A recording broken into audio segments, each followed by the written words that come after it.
Zen is just Zen. There is nothing comparable to it. It is unique in the sense that it is the most ordinary and yet the most extraordinary phenomenon that has happened to human consciousness. It is the most ordinary because it does not believe in knowledge. It does not believe in mind. It is not a philosophy, not a religion either. It is the acceptance of the ordinary existence with a total heart, with one's total being, not desiring some other world, supermundane, supermental. It has no interest in any esoteric nonsense, no interest in metaphysics at all. It does not hanker for the other shore. This shore is more than enough.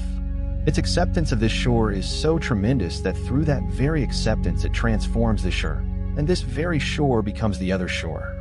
This very body the Buddha, this very earth the lotus paradise. Hence it is ordinary. It does not want you to create a certain kind of spirituality, a certain kind of holiness. All that it asks is that you live your life with immediacy, spontaneity. And then the mundane becomes the sacred. The great miracle of Zen is in the transformation of the mundane into the sacred. And it is tremendously extraordinary because this way life has never been approached before. This way life has never been respected before. Zen goes beyond Buddha and beyond Lao Tzu. It is a culmination, a transcendence, both of the Indian genius and of the Chinese genius. The Indian genius reached its highest peak in Gautama the Buddha, and the Chinese genius reached its highest peak in Lao Tzu. In the meeting, the essence of Buddha's teaching and the essence of Lao Tzu's teaching merged into one stream so deeply that no separation is possible now. Even to make a distinction between what belongs to Buddha and what to Lao Tzu is impossible. The merger has been so total. It is not only a synthesis, it is an integration. Out of this meeting, Zen was born. Zen is neither Buddhist nor Taoist, and yet both.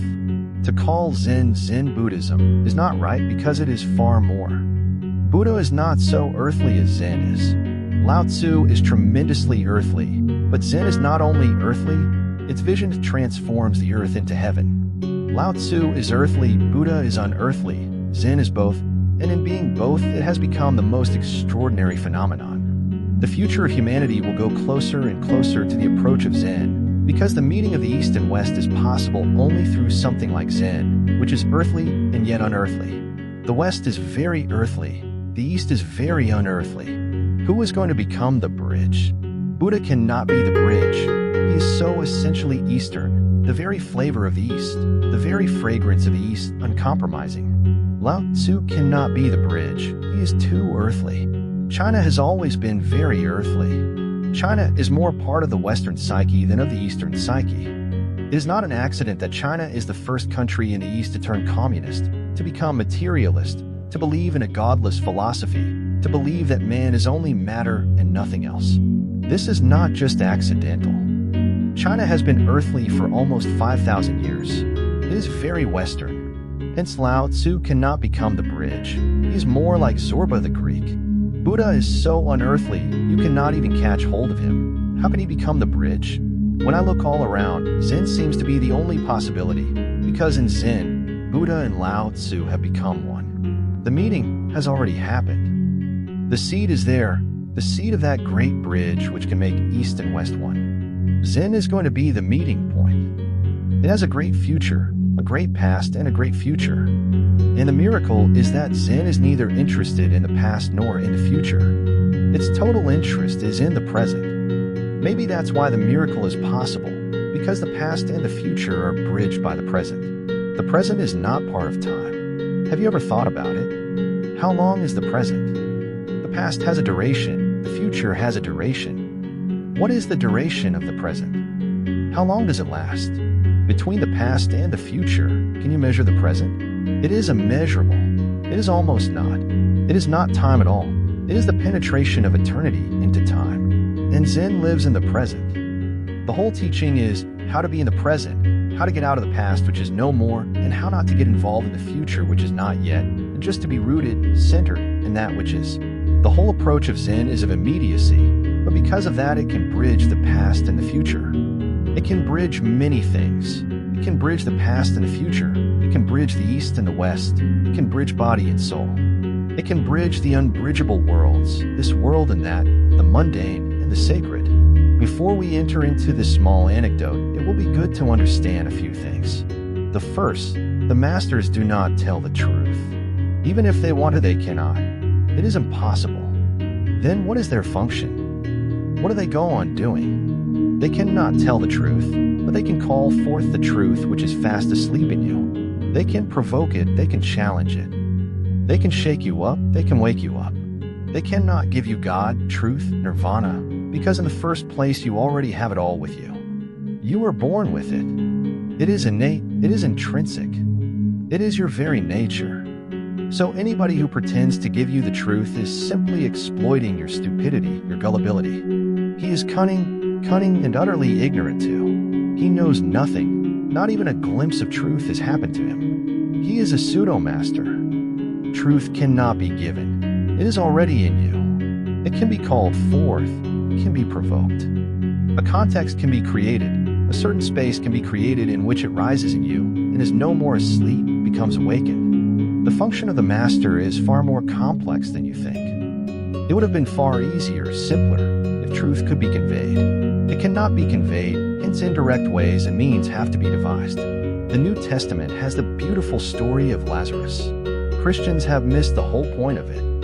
Christ is so unfortunate. He has fallen into the wrong company. Not even a single Christian theologian has been able to discover the meaning of the story of Lazarus, his death and resurrection. Lazarus dies. He is the brother of Mary Magdalene and Martha, and a great devotee of Jesus. Jesus is far away. By the time he gets the information and the invitation, come immediately, 2 days have already passed, and by the time he reaches Lazarus' place, 4 days have passed. But Mary and Martha are waiting for him.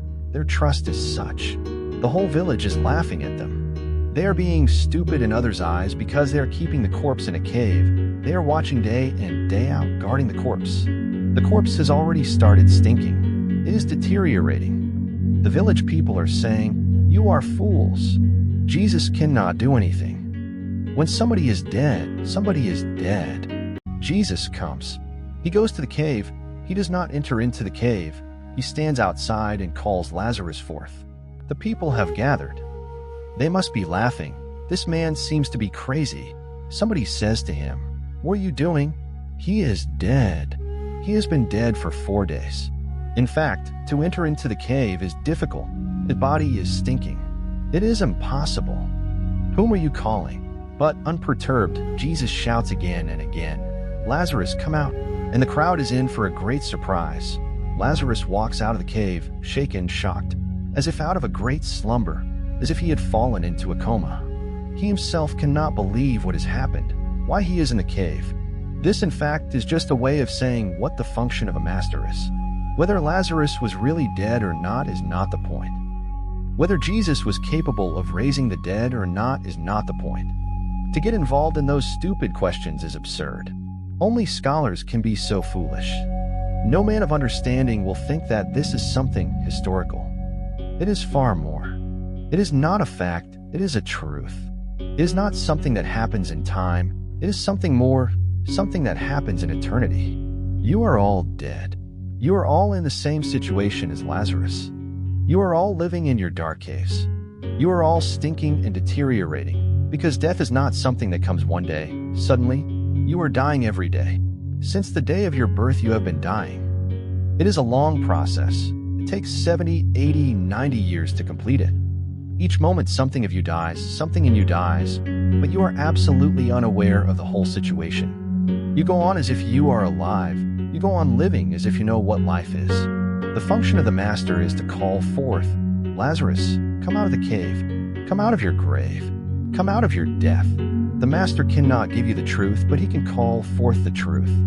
He can stir something in you. He can trigger a process in you which will ignite a fire, a flame. Truth, you are just so much dust is gathered around you. The function of the master is negative. He has to give you a bath, a shower, so the dust disappears. That's exactly the meaning of Christian baptism. That's what John the Baptist was doing in the River Jordan. But people go on misunderstanding. Today also baptism happens in the churches. It is meaningless. John the Baptist was preparing people for an inner bath. When they were ready, he would take them symbolically into the River Jordan. That was only symbolic, just as your orange clothes are symbolic. That bath in the River Jordan was symbolic, symbolic that the Master can give you a bath. He can take the dust of centuries, away from you. And suddenly all is clear, all is clarity. That clarity is enlightenment. The Great Master Day says, all the teachings of the sages, of the saints, of the masters, have expounded no more than this. They are commentaries on your sudden cry, of this. When suddenly you are clear and a great joy and rejoicing arises in you, in your whole being, every fiber of your body, mind, and soul dances, and you say, of this. Alleluia! A great shout of joy arises in your being. That is enlightenment. Suddenly stars come down from the rafters. You become part of the eternal dance of existence. Auden says, dance till the stars come down from the rafters. Dance, dance, dance till you drop. Yes, it happens. It is not something that you have to do. It is something that even if you want not to do, you will find it impossible. You will find it impossible to resist. You will have to dance. The beauty of this, the beauty of now, the joy that existence is, and the closeness of it. Yes, stars come down from the rafters. They are so close you can just touch them. You can hold them in your hands. Day is right. He says, all the teachings the sages expounded are no more than commentaries on your sudden cry. This, the whole heart saving, and the silence that follows it, and the peace, and the joy, and the meeting, and the merger, and the orgasmic experience, the ecstasy. Masters don't teach the truth. There is no way to teach it. It is a transmission beyond scriptures, beyond words. It is a transmission. It is energy provoking energy in you. It is a kind of synchronicity. The Master has disappeared as an ego. He is pure joy. And the disciple sits by the side of the Master, slowly partaking of his joy, of his being eating and drinking out of that eternal, inexhaustible source, Ius Damo Sanantano. And one day, and one cannot predict when that day will come. It is unpredictable. One day, suddenly it has happened, a process has started in you which reveals the truth of your being to you. You come face to face with yourself. God is not somewhere else, He is now here. The Masters illuminate and confirm realization. They illuminate in 1,001 ways. They go on pointing towards the truth, fingers pointing to the moon. But there are many fools who start clinging to the fingers. By clinging to the fingers, you will not see the moon, remember. There are even greater fools who start biting the fingers. That is not going to give you any nourishment. Forget the finger and look at where it is pointing. The Masters illuminate. They shower great light. They are light. They shower great light on your being. They are like a searchlight. They focus their being on your being. You have lived in darkness for centuries, for millions of lives. Suddenly, a Master's searchlight starts revealing a few forgotten territories in you. They are within you. The Master is not bringing them. He is simply bringing his light. He is focusing himself on you. And the Master call focus only when the disciple is open, when the disciple is surrendered, when the disciple is ready to learn, not to argue, when the disciple has come not to accumulate knowledge but to know truth, when the disciple is not only curious but is a seeker and is ready to risk all. Even if life has to be risked and sacrificed, the disciple is ready. In fact, when you risk your sleepy life, you sacrifice your sleepy life, you attain to a totally different quality of life. The life of light, of love, the life which is beyond death, beyond time, beyond change. They illuminate and confirm realization. First, the Master illuminates the way, the truth that is within you.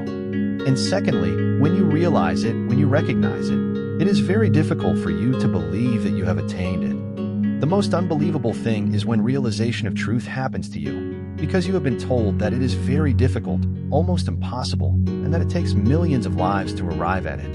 And you have been told it is somewhere else, maybe in heaven, and when you recognize it within yourself, how can you believe it? The Master confirms it.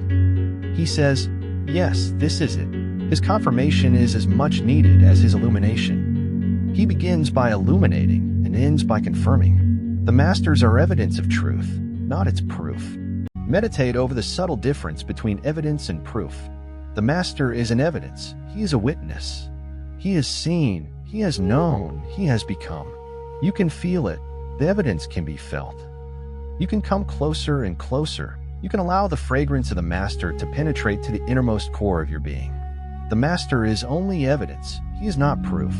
If you want any proof, there is no proof. God can neither be proved nor disproved. It is not an argument.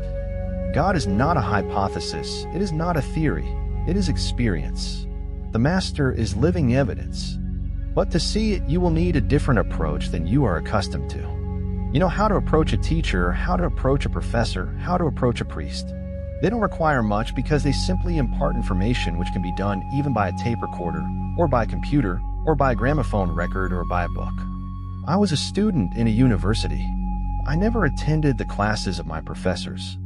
Naturally, they were offended. And one day, the head of the department called me, and he said, "Why have you joined the university? We never see you. You never attend any classes. And remember, when the examination time comes, don't ask for an attendance record, because 75% attendance is a must to enter into the examination." I took hold of the hand of that old man, and I said, "You come with me. I will show you where I am and why I have entered the university." He was a little afraid of where I was taking him and why. And it was a well-known fact that I was a little eccentric. He said, "But where are you taking me?" I said, "I will show you that you have to give me 100% attendance. You come with me." I took him to the library, and I told the librarian, "You tell this old man, has there ever been a single day when I have not been in the library?" The librarian said, "Even on holidays, he has been here. If the library is not open, then this student goes on sitting in the garden of the library, but he comes. And every day we have to tell him, 'Now please you leave, because it is closing time.'" I told the professor, "I find the books far more clear than your so-called professors. And moreover, they simply repeat what is already written in the books, so what is the point of going on listening to them secondhand? I can look in the books directly."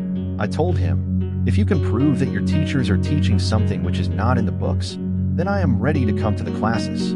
If you cannot prove it, then keep it in mind that you have to give me 100% attendance, otherwise I will create trouble." And I never went to ask him. He gave me 100% attendance. He followed the point. It was so simple. He said, "You are right. Why listen to secondhand knowledge?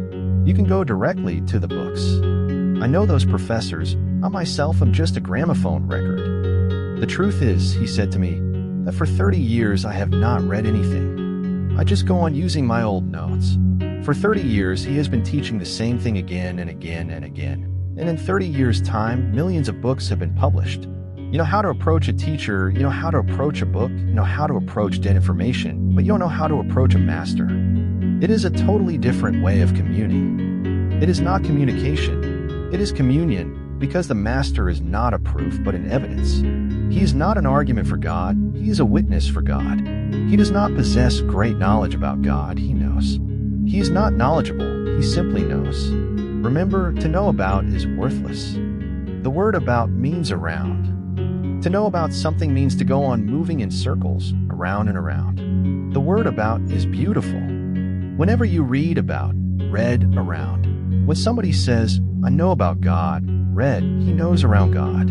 He goes in a circle. And real knowing is never about, never around. It is direct. It is a straight line. Jesus says, straight is the path. It does not go in circles. It is a jump from the periphery to the center. The Master is an evidence of that jump, that quantum leap, that transformation. You have to approach the Master with great love, with great trust, with an open heart. You are not aware who you are. He is aware who he is. He is aware who you are. The caterpillar might be said to be unaware that it may become a butterfly. You are caterpillars, bodhisattvas. All caterpillars are bodhisattvas, and all bodhisattvas are caterpillars. A bodhisattva means one who can become a butterfly, who can become a Buddha, who is a Buddha in the seed, in essence. But how can a caterpillar be aware that he can become a butterfly? The only way is to commune with butterflies, to see butterflies moving in the wind, in the sun, seeing them soaring high, seeing them moving from one flower to another flower, seeing their beauty, their color, maybe a deep desire, a longing arises in a caterpillar. Can I also be the same? In that very moment, the caterpillar has started awakening. A process has been triggered. The master/disciple relationship is the relationship between a caterpillar and a butterfly, a friendship between a caterpillar and a butterfly. The butterfly cannot prove that the caterpillar can become a butterfly. There is no logical way. But the butterfly can provoke a longing in the caterpillar. That is possible. The Master helps you to reach your own experience. He does not give you the Vedas, the Quran, the Bible. He throws you to yourself. He makes you aware of your inner sources. He makes you aware of your own juice, of your own godliness. He liberates you from the scriptures. He liberates you from the interpretations of others. He liberates you from all belief. He liberates you from all speculation, from all guesswork. He liberates you from philosophy and from religion and from theology. He liberates you, in short, from the world of words, because the word is the problem. You become so much obsessed with the word love that you forget that love is an experience, not a word. You become so obsessed with the word God that you forget that God is an experience, not a word. The word God is not God, and the word fire is not fire, and the word love is not love either. The Master liberates you from words. He liberates you from all kinds of imaginative philosophies. He brings you to a state of wordless silence. The failure of religion and philosophy is that they all become substitutes for real experience. Beware of it. Marlene and Florence, two Denver secretaries, were chatting over lunch. "I was raped last night by a scholar," whispered Marlene. "Really?" said Florence. "How did you know he was a scholar?" "I had to help him. Scholars are crippled people, paralyzed, hung up in their heads. They have forgotten everything except words. They are great system makers. They accumulate beautiful theories. They arrange them in beautiful patterns, but that's all they do. They know nothing, although they deceive others and deceive themselves too, that they know." A man went into a restaurant to have some lunch, and when the waiter came, he said, "I will have a plate of kidneys, please." "What?" said the waiter. "Kidneys," said the man. "What?" said the waiter again. So the man picked up the menu and pointed at what he wanted. "Kidneys," he repeated firmly. "Ah," said the waiter. "I see. Kidneys. Why didn't you say so?" "But," said the man, "I said kidneys, didn't I?" It is very difficult to pull them out. They live in their own words. They have forgotten that reality has anything else in it but words. They are utterly deaf, utterly blind. They can't see, they can't hear, they can't feel. Words are words. You can't see them, you can't feel them, but they can give you great ego. A cannibal rushed into his village to spread the word that a hunting party had captured a Christian theologian. "Good," said one of the cannibals enthusiastically. "I've always wanted to try a bologna sandwich." Beware of getting lost in philosophy and religion if you really want to know what truth is. Beware of being Christian, Hindu, Mohammedan, because they are all ways of being deaf, blind, and sensitive. 3 deaf British gentlemen were traveling on a train bound for London. The first said, "Pardon me, conductor, what station is this?" "Wembley, sir," answered the conductor. "Good Lord," exclaimed the second Englishman. "I'm sure it is Thursday." "So am I," agreed the third. "Let us all go into the bar car and have a drink." That's how it goes on between professors, philosophers, theologians. They can't hear what is being said.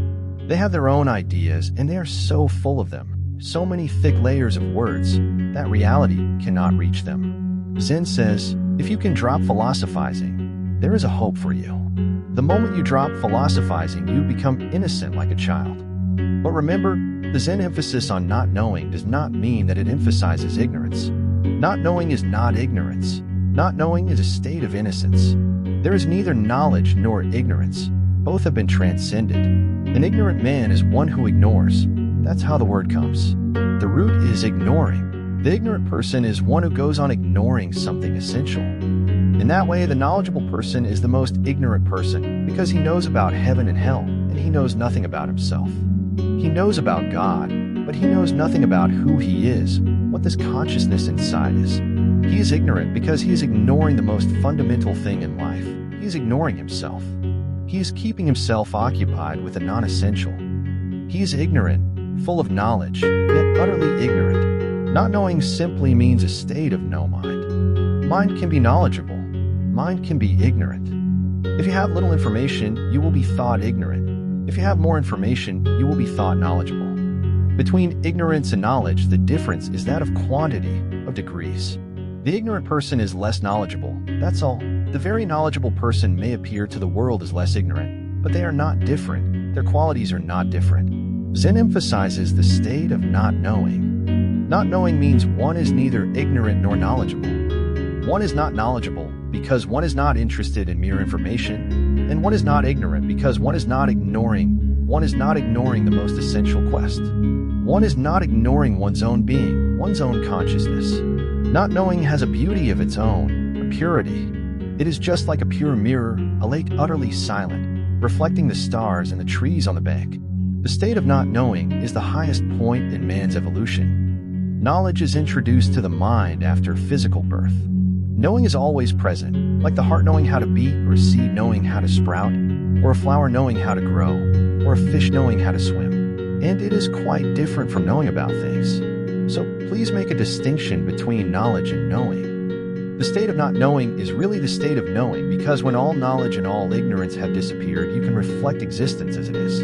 Knowledge is acquired after your birth, but knowing comes with you. And the more knowledge you acquire, the more and more knowing starts disappearing because it becomes covered with knowledge. Knowledge is exactly like dust, and knowing is like a mirror. The heart of knowing is now. Knowledge is always of the past. Knowledge means memory. Knowledge means you have known something, you have experienced something, and you have accumulated your experience. Knowing is of the present. And how can you be in the present if you are clinging too much to knowledge? That is impossible. You will have to drop clinging to knowledge. And knowledge is acquired. Knowing is your nature. Knowing is always now.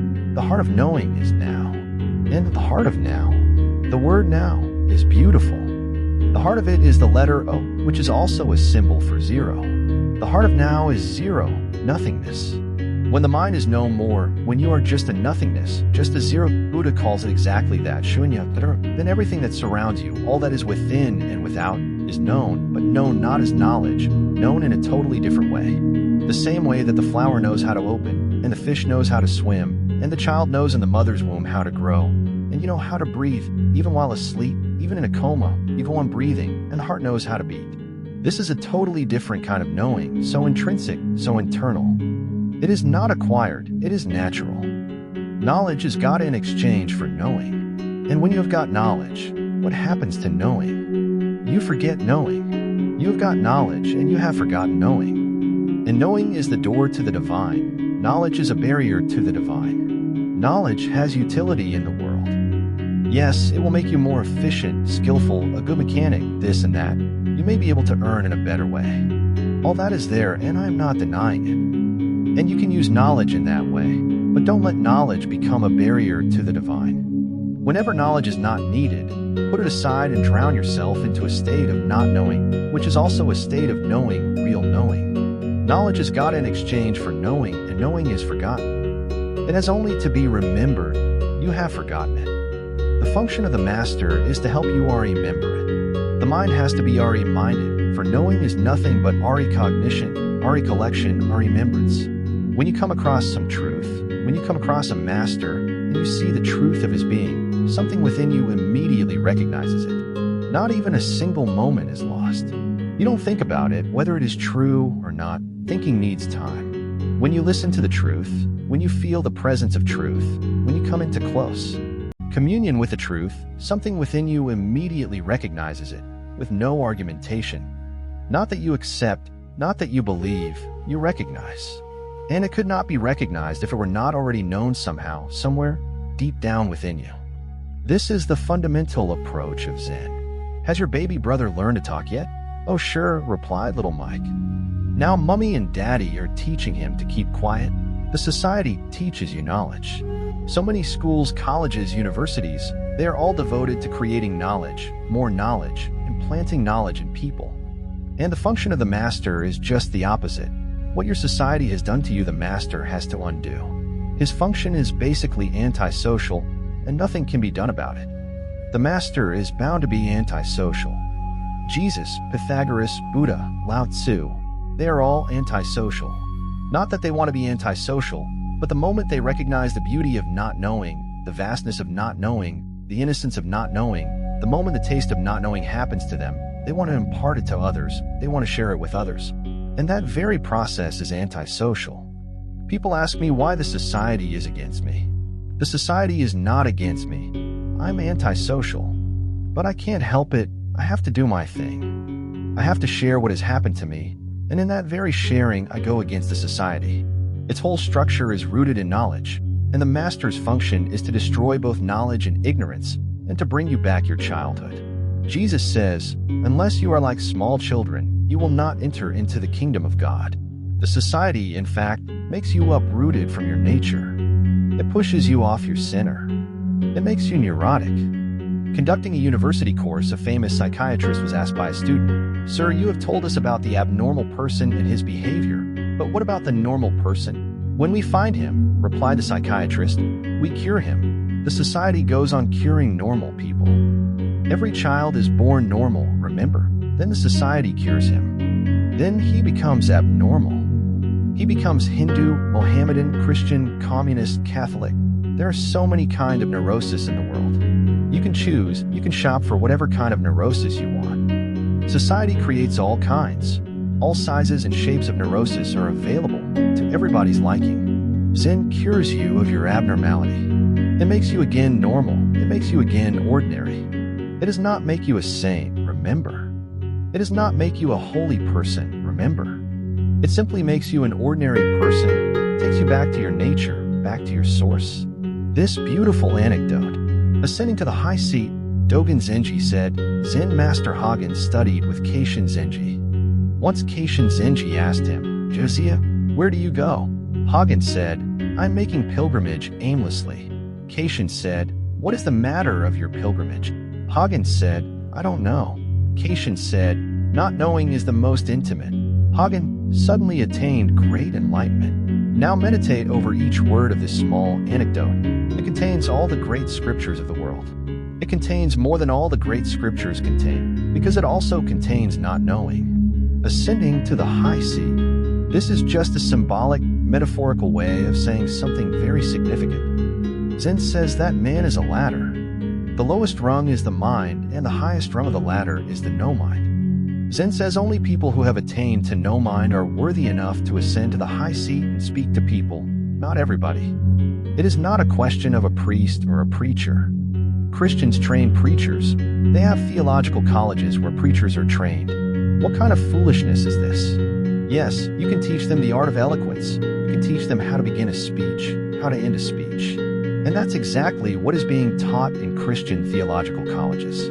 Even what gestures to make, when to make a pause, when to speak slowly, and when to become loud, everything is cultivated. And these stupid people go on preaching about Jesus, and they have not asked a single question. Once I visited a theological college. The principal was my friend. He invited me. I asked him, "Can you tell me in what theological college Jesus learned?" Because the Sermon on the Mount is so beautiful, he must have learned in some theological college. In what theological college did Buddha learn? Muhammad was absolutely uneducated, but the way he speaks, the way he sings in the Quran, is superb. It is coming from somewhere else. It is not education, it is not knowledge. It is coming from a state of no mind. Little Johnny was the son of the local minister. One day, his teacher was asking the class what they wanted to be when they grew up.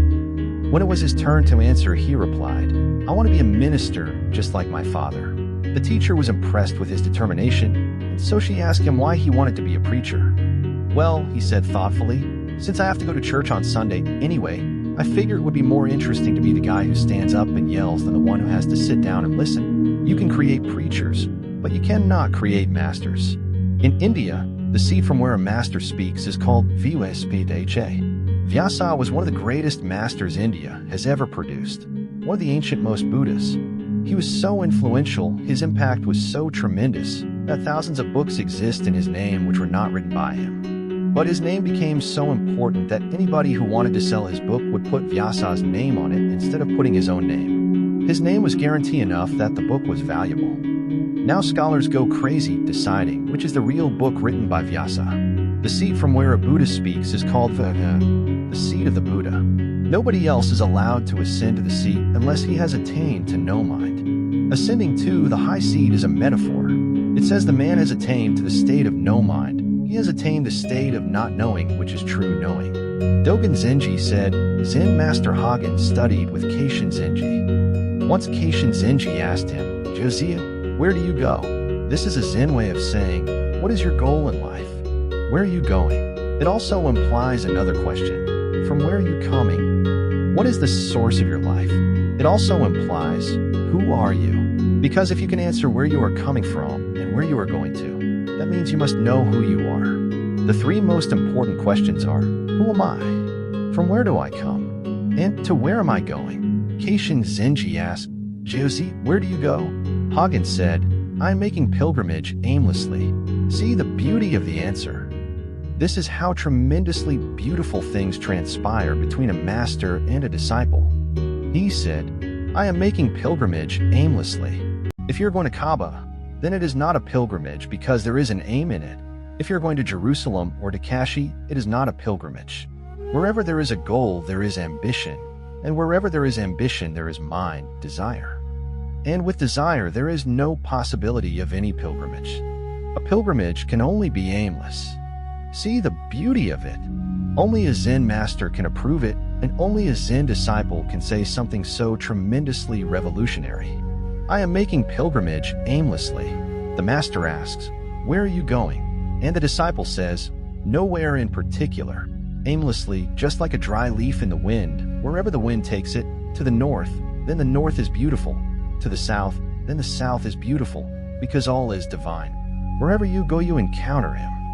There is no need to have any aim. The moment you have any aim, you become tense. You become concentrated on the aim. The moment you have any aim, you are separate from the whole. You have a private goal, and to have a private goal is the root of all ego.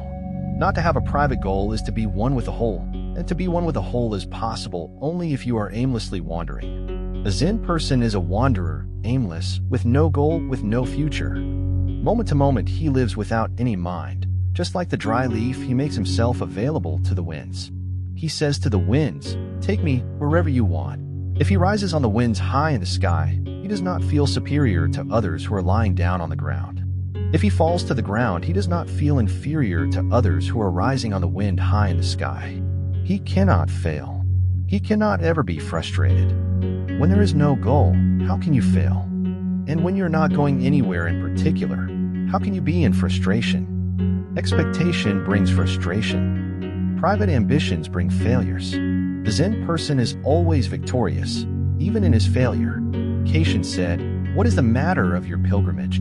He asks again to make certain, because he may be simply repeating. He may have read in some old Zen scriptures that one should be aimless. When one is aimless, life is a pilgrimage. Hence the master asks again, what is the matter of your pilgrimage? Hagen said, I don't know. Now, if Hagen was only repeating some knowledge gathered from scriptures or others, he would have again answered the same thing, maybe paraphrased in a different way. He would have been like a parrot. The master is asking the same question, but the answer has changed, totally changed. He simply says, I don't know. How can you know if you are aimless? How can you know when you don't have any goal? How can you be when there is no goal? The ego can exist only with goals, ambitions, desires. Hagen said, I don't know. His answer, his response is not parrot-like.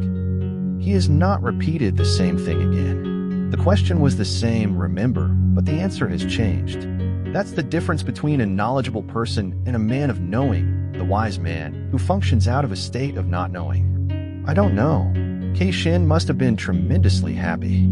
He said, not knowing is the most intimate. Knowledge creates a distance between you and reality. The more you know, the greater is the distance. So many books between you and reality. If you have crammed the whole of the Encyclopedia Britannica, then there is so much distance between you and reality. Unless reality tries to find you through the jungle of the Encyclopedia Britannica, or you try to find reality through the jungle of the Encyclopedia Britannica, there is not going to be any meeting. The more you know, the greater is the distance. The less you know, the thinner is the distance. If you don't know at all, there is no distance at all. Then you are face to face with reality. Not even face to face, you are it. That's why the master said, not knowing is the most intimate. Remember, such a beautiful sutra, so exquisite, so tremendously significant. Not knowing is the most intimate. The moment you don't know, intimacy arises between you and reality. A great friendship arises. It becomes a love affair. You are embracing reality. Reality penetrates you, as lovers penetrate each other. You melt into it like snow melting in the sun. You become one with it. There is nothing to divide. It is knowledge that divides. It is not knowing that unites. Listening to this tremendously significant sutra, Not knowing is the most intimate. Hagen suddenly attained great enlightenment. He must have been very close, obviously. When he said, I don't know, he must have been just on the borderline. When he said, I am making pilgrimage aimlessly, he was just one step away from the borderline. When he said, I don't know, even that one step disappeared. He was standing on the borderline. And when the master said, when the master confirmed, illuminated, and said, not knowing is the most intimate, when the master patted him on the back, not knowing is the most intimate, Hagen suddenly attained great enlightenment. Immediately, that very moment, he crossed the border. Immediately, his last clinging disappeared. Now he cannot even say, I don't know. The stupid person says, I know. The intelligent person comes to know that I don't know. But there is a transcendence of both when only silence prevails. Nothing can be said, nothing can be uttered.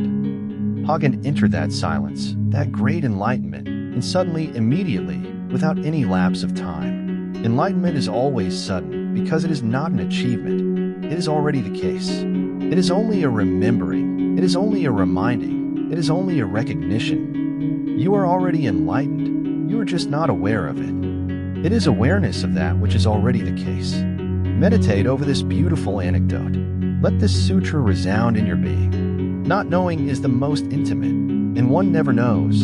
Sudden enlightenment may happen to you as it happened to Hagen. It is going to happen to many people here, because what I am doing every day is destroying your knowledge, destroying all your clingings and strategies of the mind. Any day when your mind collapses, when you cannot hold it together anymore, there is bound to be sudden enlightenment. It is not an attainment, hence it can happen in a single moment instantly.